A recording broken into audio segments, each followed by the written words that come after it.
Yeah, we take that New York mentality, really, and we bring that energy to Geneva.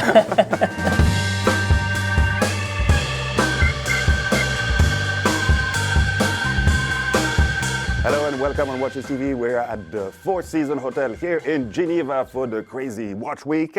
And we are with Benjamin Arabo, CEO of Jacob & Co. and son of the founder, Jacob Arabo. So we are seeing a serious evolution of a timepiece that is quite dear to your family, to your dad in particular, with the chapter 2 of The Godfather. Tell us all about it.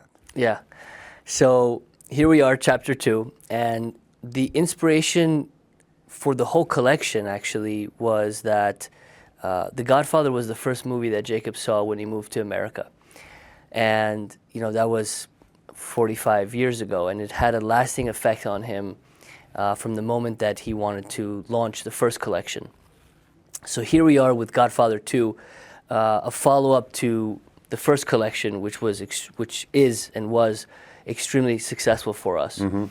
We wanted to come up with the second version as a follow-up, but we wanted to do something completely different conceptually compared to the first one. The first one was a round case, 49 millimeter, music boxes were exposed through the sapphire crystal case on top. And for this, we took a completely different approach. We took a curved case inspired by Art Deco. We hid the music box. The first watch had a triple X tourbillon. This has a 1-minute flying tourbillon. The first watch has one music playing. This has two melodies playing. That's quite original. Yeah. We wanted to take a completely different approach to this watch. It was a really hard watch for us to develop and to achieve. It took us 3 years to do it, which maybe seems like a short period of time in the watch industry. But for us, it usually takes us maybe a year and a half to 2 years. You guys are really quick on your research, on your development. So 3 years for you means a lot. Yeah, we take that New York mentality, really, and we bring that energy to Geneva. And we do it, yeah. This is kind of the first version, I guess, of what is going to become a kind of a new part of your collection. Are you still going to do the previous round version? Yes, we're towards the end of that collection.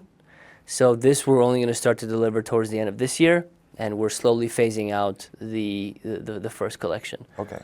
And it's towards the end of its limitations anyway. Okay. Coming back on this two-tone melody that you have, can you tell us a little bit more about that one? Sure. So with this watch approach, we wanted to do something that really has never been done before. That's kind of our DNA and our motto. Yeah. So we figured out how to integrate two different melodies on the same music box. Mm-hmm. We picked the love theme, which is the famous kind of introduction Godfather music, and then we picked the waltz, mm-hmm. which is the famous music that's played during Brando's daughter's wedding. Mm-hmm. And then everything that you see design-wise on this watch was thoroughly thought about, and we've taken many inspirations from the movie and integrated into the watch.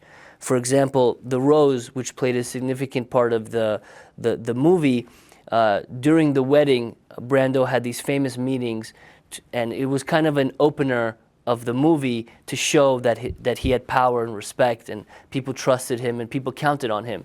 And you see, in a very rare moment, you see his soft side when he's smelling the rose that's on his lapel. So we integrated that on the sides of the case, and we used that as one of the power reserve indicators. Mm-hmm. We have two power reserves here. One of them is music power reserve. It plays up to 10 times. The music plays up to 10 times before you need to wind it again. How long is the tune? It's about 20 seconds. Mm-hmm. Each of them about 20 seconds long. And then we have a power reserve for the time. We used the design inspiration behind the power reserve for the time was taken from the curtains. In the office setting, he had these curtains that kind of had this kind of shadow effect. Mm-hmm. So we used the inspiration there.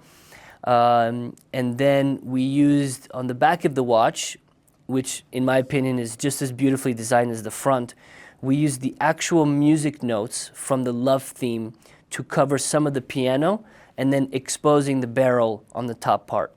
And then once you activate the music, you could see the piano pins. You could see the piano pins catching the pins that are on the barrel that plays the music. Okay. And how do you actually fuel up this musical feature mechanism? Okay, so first thing on the top at 10 o'clock, you select the music. So once you select the music, the barrel adjusts its place, and once it's locked in that place for that song, it's ready to be played. And then you could change it back. So we changed the barrel back to the first song, which is a love theme. And then here at 7 o'clock or 8 o'clock, you start playing the music. And then the barrel is exposed from the front. Yeah, because you said it was hidden, but actually it's kind of semi-hidden. Once you play it, it just pops up. Yes, and we wanted to hide it again to also be completely different from the first version, but also like an opera musical when you have the curtains closed, and then they open when the show starts, okay, and then it closes when it's done.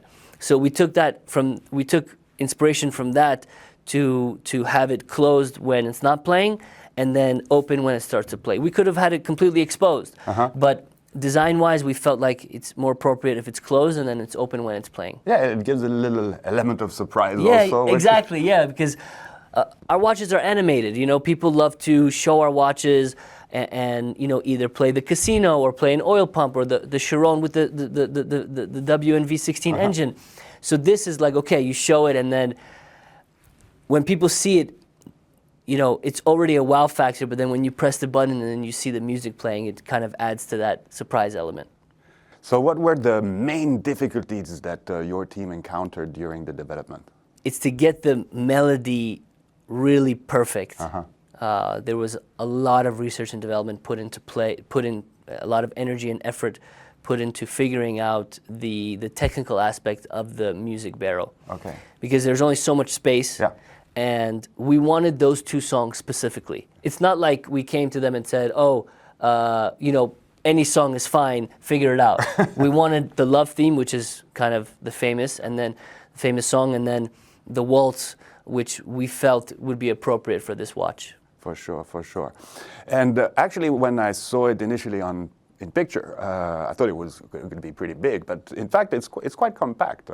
So to fit everything within this volume must have been indeed quite difficult. Yes, yes, and that is, we are continuing on the path of our mission, which is to continue developing smaller watches, which is like by far the #1 request from our potential consumers and our current consumers. Another cool detail that I don't think we even spoke about when we launched the watch is that the minute hand is actually curved towards the end. And the reason why that is because it follows the lines of the case, which is curved from top to bottom.